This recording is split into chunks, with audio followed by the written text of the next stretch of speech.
বাংলাদেশ জুড়ে টান টান উত্তেজনা যে আসলে কি হতে যাচ্ছে। আগামীকাল সকাল 11টায় গোপালগঞ্জ শহরে দেখা হচ্ছে ইনশাল্লাহ। মানে সাজেশ বলতেছে যে ধূমকেতুর মতো সবাই ছুটে আসুন গোপালগঞ্জে। তো এখন কথা হচ্ছে যে হঠাৎ করে এই মার্চ টু গোপালগঞ্জের আসলে উদ্দেশ্যটা কি? আওয়ামী লীগের লোকেরা মনে করতেছেন যে এই গোপালগঞ্জ শহরটা যেহেতু আওয়ামী লীগের ঘাঁটি, কাজেই এই জায়গায় তারা আসবেন আসলে একটা উস্কানি দেওয়ার জন্য।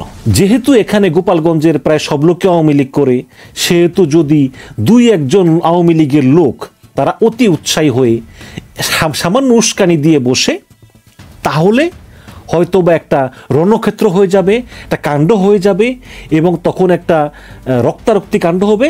সুতরাং তখন এনসিপি নতুন করে কিছু দাবি দাওয়া করতে পারে, যেমন রাষ্ট্রপতি চুপ্পুর পতন সহ আরও অন্যান্য দাবি দেওয়া। তো এই কারণেই আওয়ামী লীগের ভিতর এখন দুইটা মনোভাবে সম্পন্ন লোক হয়ে গিয়েছে।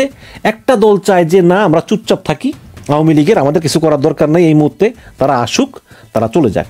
কিন্তু আরেকটা গ্রুপ, এবং এদের ভিতর ইয়াং পোলাপানের সংখ্যা বেশি, এবং ইতিমধ্যেই তারা ফেসবুকে হুমকি দিয়েছে যে আগামীকাল আসলে নাকি এনসিপি লাশ পড়বে, এবং অলরেডি তারা আজকে রাতে বাসায় থাকতেছে না, তারা বাইরে ঘুমাইতেছে। কারণ তারা মনে করতেছে যে পুলিশের পক্ষ থেকে তাদেরকে ধরপাকড় করা হতে পারে আজকে রাত্রেই। আগামীকালকে এনসিপির জনসভা সুষ্ঠুভাবে সম্পন্ন করার জন্য আজকে রাতেই ধরপাকড় শুরু হতে পারে। এর জন্য তারা ঘরের বাইরে অবস্থান করতেছে ঠিকই, কিন্তু সকালবেলা উঠে তারা এনসিপির উপরে চোরাগুপ্তা হামলা চালাবে। এবং যদি তাই হয় তাহলে কিন্তু পরিস্থিতি ভয়াবহ হবে। কারণ এনসিপিও কিন্তু বিভিন্ন জায়গা থেকে কিন্তু লোকজন নিয়ে আসতেছে, তারাও কিন্তু একা যাবে না, তারাও কিন্তু প্রচুর লোকবল সহকারী যাবে। এবং প্রশাসন, সেনাবাহিনী সবাই আগামীকাল গোপালগঞ্জে সর্বোচ্চ অবস্থায় থাকবে। এবং অনেকে আবার মনে করতেছেন যে ধানমন্ডি 32 নম্বর তো গুড়িয়ে গিয়েছে, তাহলে যদি আগামীকাল যদি সংঘর্ষ বেঁধে যায়, তাহলে কি এনসিপি বা এনসিপির সঙ্গে জামাত ইসলাম বা অন্যান্যরা তারা রাগান্বিত হয়ে তারা কি বঙ্গবন্ধুর কবরে হামলা চালাতে পারে? দর্শক, যখন একটা গন্ডগোল বেঁধে যায়, যখন দুই পক্ষের ভিতর ভয়ানক সংঘর্ষ হয়, তখন যে কোনো কিছু ঘটতে পারে, অসম্ভব কিছুই না। কিন্তু আমি ব্যক্তিগতভাবে মনে করি যে একটা লোকের কবর পর্যন্ত যাওয়া কোনো মতেই ঠিক না। এটা মানবতা বিরোধী, এটা ইসলাম বিরোধীও। কিন্তু বাংলাদেশে তো এগুলো ঘটেছে না। বাংলাদেশে প্রথম কবর ভাঙার কাজ শুরু করেছে আওয়ামী লীগ। সাবেক ছাত্র লীগের সেক্রেটারি গোলাম রাব্বানী চট্টগ্রামে গিয়ে সালাউদ্দিন কাদের চৌধুরীর কবর ভাঙচুর করেছিল তো। দর্শক, গোপালগঞ্জ আসলে এই গোপালগঞ্জের মানুষ আওয়ামী লীগ করে, এবং তারা এখনো বিশ্বাস করে না যে শেখ হাসিনা কোনো খুন করতে পারে। তারা মনে করে শেখ হাসিনা এক সপ্তাহের ভিতরে ফিরে আসবে।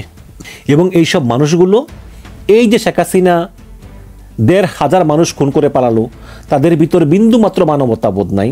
তারা মনে করতেছে শেখ হাসিনা ঠিকই করেছে এবং শেখ হাসিনা আবার ফিরে আসবে, এবং এই এনসিপির প্ল্যানগুলো সন্ত্রাসী, এরা জঙ্গি, এদের কারণে দেশের এই অবস্থা। তো এইরকম লোক তো আছে গোপালগঞ্জে, আছে না? তো এই কারণেই আগামীকালকের দিনটা হচ্ছে আসলে একটা চ্যালেঞ্জের দিন। এই চ্যালেঞ্জটা এনসিপির জন্য চ্যালেঞ্জ, এই চ্যালেঞ্জটা আওয়ামী লীগের জন্য চ্যালেঞ্জ। এনসিপি চাইবে যেভাবেই হোক একটা বিশাল বড় সফল সমাবেশ করে গোপালগঞ্জ থেকে নিরাপদে ফিরে আসা যায়, যাতে সেই ব্যবস্থা করবে।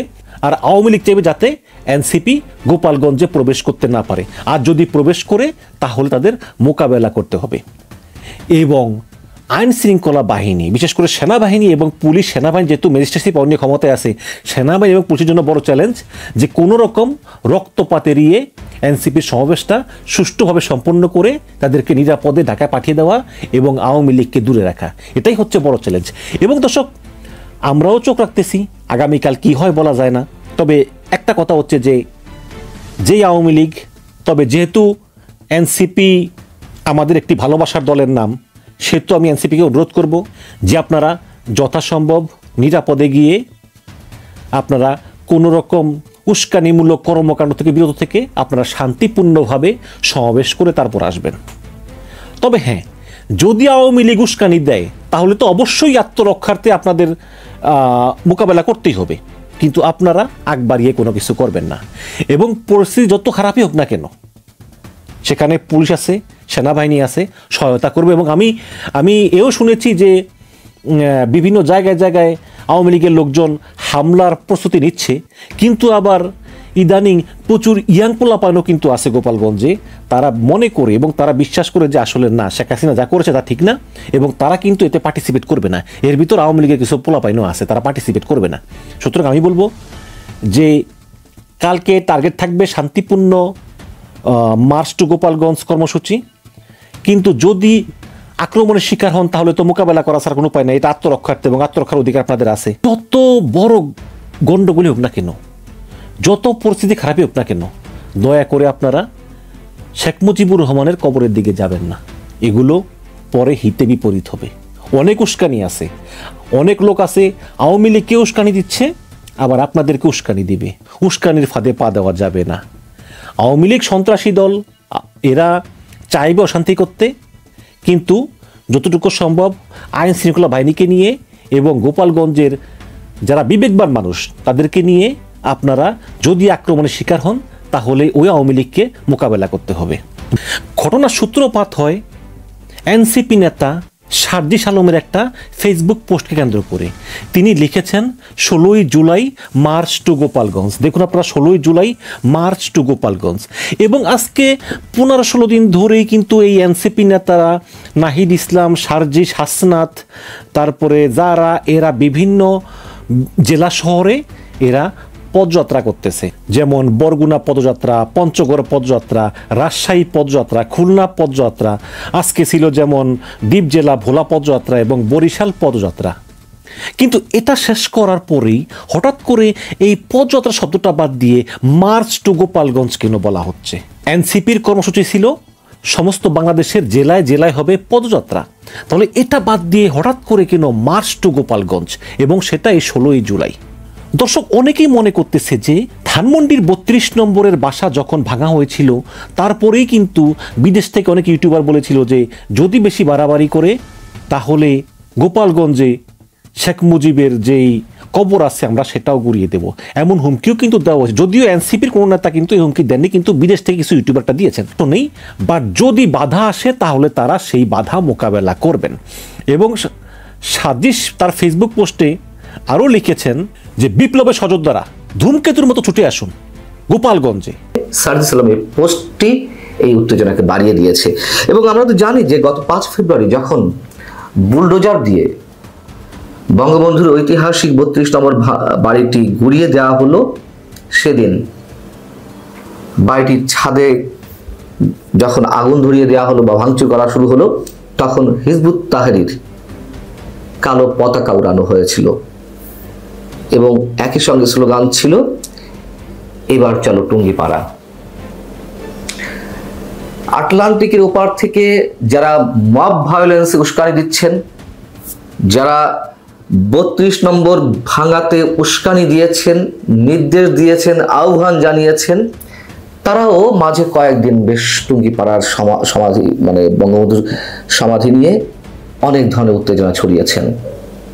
তারা একথাও বলেছেন স্পষ্টত যে ড্রোন দিয়ে টুঙ্গিপাড়ার শেখ মুজিবের কবরস্থান গুড়িয়ে দেওয়া হবে।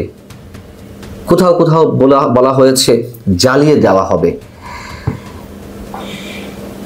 টুঙ্গিপাড়ার বঙ্গবন্ধুর সমাধি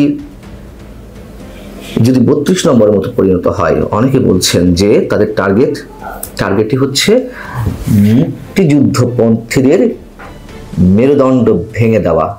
এটাই নাকি উদ্দেশ্য, যা বিভিন্ন গণমাধ্যমে, সামাজিক যোগাযোগ মাধ্যমে কিংবা নানান পর্যায়ে আলাপ আলোচনায় এগুলো উঠে আসছে। যেহেতু 16ই জুলাই অতি সন্নিকটে, এনসিপি নেতাকর্মীরা নিশ্চয়ই যাবেন, তারা গণসংযোগ করতেই পারেন, বিভিন্ন জেলা পদযাত্রা করতেই পারেন, কিন্তু যে গুঞ্জনগুলো শোনা যাচ্ছে আমরা সর্বান্তকরণে বিশ্বাস করতে চাই এগুলো গুঞ্জনের মধ্যে সীমাবদ্ধ থাকবে। এর বাইরে যদি অন্য কিছু হয় তারা স্রেফ বোকামি করবে। শুধু বোকামি নয়, তারা স্পষ্টত ধৃষ্টতার চরম অবস্থা প্রদর্শন করবে। এটুকু মোটামুটি খুব পরিষ্কার করেই বলা যায়। বোকামি শব্দটা এই কারণে উচ্চারণ করলাম, 32 নম্বর ভেঙে গুড়িয়ে দিয়ে তারা কি খুব লাভবান হয়েছে? 32 নম্বর ভাঙার মধ্য দিয়ে বঙ্গবন্ধুর যে স্মৃতি কিংবা মুক্তিযুদ্ধের স্মৃতি বিজড়িত যে বিষয়গুলো সেগুলো কি মুছে গেছে? এবং এই 32 নম্বর গুড়িয়ে দেওয়ার জন্য শুধু আটলান্টিকের ওপার থেকে নানান ধরনের উস্কানি, হুকুম, নির্দেশ শুধু তারাই দেয়নি। সরকারের অন্যতম উপদেষ্টা আসিফ মাহমুদ সজীব ভুঁইয়া স্পষ্টত তার ফেসবুকে লিখেছিল, আজ ফ্যাসিবাদের তীর্থভূমি গুড়িয়ে দেওয়া হবে। এনসিপির শীর্ষ নেতা হাসনাত আব্দুল্লাহ একই আহ্বান জানিয়েছিলেন। সেই জায়গা থেকে এনসিপির যে পদযাত্রা সেটিকে কেন্দ্র করে এক ধরনের উত্তেজনা সৃষ্টি হতে পারে, বা তারা তাদের পরিকল্পনায় রেখেছে কিনা আমরা জানি না। মানে রাখাটা অস্বাভাবিক না, তার কারণ তারা তো দেখিয়েছে যে তারা কি করতে পারে। এবং এইগুলো করে তারা যে জনবিচ্ছিন্ন হয়ে পড়ছে, মানুষের ভালোবাসা, স্নেহ, আস্থা যতটুকু অর্জন করেছিল তা কোথায় গিয়ে মিশে যাচ্ছে নিশ্চয় তারা অনুধাবন করতে পারছে। যদি অনুধাবন করতে না পারে, যদি এইগুলোকেই তারা ক্যাশ করতে চায় রাজনীতিতে, এটুকু অন্তত বোঝা উচিত বঙ্গবন্ধুকে বাদ দিয়ে বাংলাদেশের কোনো ইতিহাস নির্মিত হবে না, হওয়ার কথা নয়, সম্ভব নয়। এটা আমি এই কারণেই উচ্চারণ করলাম যে বোকামি করবে, চূড়ান্ত বোকামি করবে। ধৃষ্টতা শব্দটা আর উচ্চারণ করতে চায় না। এবং তার পরিপ্রেক্ষিতে তারা এখনো পর্যন্ত তারা নিজেদের থলেতে যতটুকু অর্জন করেছে দলীয়ভাবে, নিশ্চয়ই সাধারণ মানুষ যারা আওয়ামী লীগ করে না তারাও নিশ্চয়ই করা করবে না। এগুলো একেবারে খুব সহজ সরল কথা, এগুলো ব্যাখ্যা করে বোঝানোর কিছু নেই। তারপরেও তারা যদি অধুনা পথে হাঁটতে চায়, সেটা ইতিহাসই বলে দেবে, আগামী দিন বলে দেবে যে কার ভাগ্যে কি রয়েছে। সেটিকে নিয়ে এক ধরনের উত্তেজনা সৃষ্টি হয়েছে, নানান ধরনের কানঘোষা বিভিন্নভাবে শোনা যাচ্ছে। এবং টুঙ্গিপাড়া বঙ্গবন্ধুর সমাধিকে কেন্দ্র করে এক ধরনের উত্তেজনা অনেকের মধ্যে কাজ করছে, উদ্বেগ, উৎকণ্ঠাও কাজ করছে। এবং এই উদ্বেগ, উৎকণ্ঠাকে আরো বেশি তীব্র করে তোলা হয়েছে এনসিপি নেতা সার্জিস আলমের একটি ফেসবুক পোস্টের মাধ্যমে। যেহেতু এটি জুলাই পদযাত্রা, শরীয়তপুর পদযাত্রা কিংবা মাদারীপুর পদযাত্রা, সিলেট পদযাত্রা, এরকম এর অংশ হিসেবে গোপালগঞ্জ পদযাত্রাও হতে পারে এবং সেটাই হওয়ার কথা। কিন্তু সার্জিস আলম তার ফেসবুকে যে পোস্ট দিয়েছেন সেখানে তিনি লিখেছেন, অনেকে ইঙ্গিতপূর্ণ হিসেবে গোপালগঞ্জ। কি কারণ? সব জায়গায় পদযাত্রা আর এখানে মার্চ টু গোপালগঞ্জ লেখা হচ্ছে, এটিকেই অনেকে ইঙ্গিতপূর্ণ হিসেবে নিচ্ছেন।